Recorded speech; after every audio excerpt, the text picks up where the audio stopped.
Hey everyone, welcome back. Thanks for being here. I hope you're having the day that you deserve. If you're subscribed, you're familiar with this drawing, and you know that I have worked on this drawing sporadically over the last few years. 5 years to be exact. The amount of adjustments that I've had to make to this drawing will just make you want to cry. In addition to that, this drawing somehow got ripped, so I was forced to trim almost 2 inches off the left side of the paper, almost breaking my heart in the process because I wasn't about to start all over. Today, I'm just going to be going over a few things to keep in mind when you are making the life-altering decision to draw upside down. Firstly, if you're doing a detailed piece like this, you are more than welcome to use a very hard graphite, such as 2H or 3H or even F, but keep in mind if the drawing has a lot of bold shadows, it's best to draw some areas with a 2B or 3B so that you can see them still during the coloring process. Keep the pencils really sharp if you're doing fine detail work so that the lines don't get muddled. Another option I would suggest would be to invest in a really good mechanical pencil. Those are really awesome for doing a lot of detail work, and then you don't have to mess around with sharpening. Second, I strongly recommend using a tilted drawing table or a drafting table. This makes it easier to see and draw at eye level rather than hunching over your desk, which can actually affect the angle at which you're drawing. Third, use your pencil to help you keep the line angles accurate.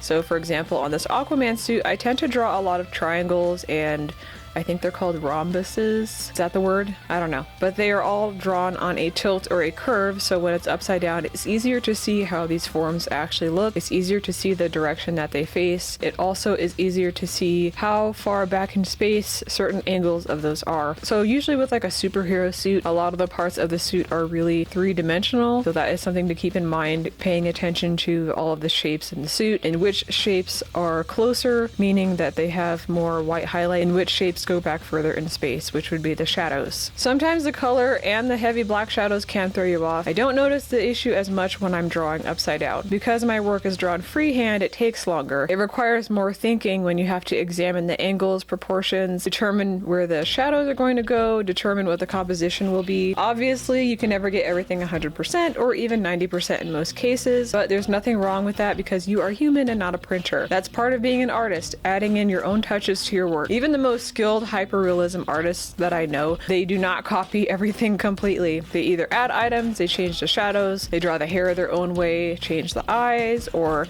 choose to go with a lower or higher contrast in their work, or just a completely different color altogether. It never looks 100% like the original image. So that's pretty much it for today. I am going to be doing a few voiceovers using my AquaMan drawing. I will probably do some voiceovers for the Henry Cavill pieces too, because I have a lot of insight on those. You can check out my store on my website, jasminebakerart.com. I have high quality prints, stickers, handmade keychains, and magnets. I also have 2 other YouTube channels. My second one is Jasmine Baker 2, where I do TV commentary and story times. My third channel is Resin Baker, where I make custom resin handbags that have fake food on them. I make glow-in-the-dark stuff. I make stuff with lights. It's a lot of fun. Be sure to like, share, and subscribe. Thank you so much for being here, and I will see you in the next video. Bye.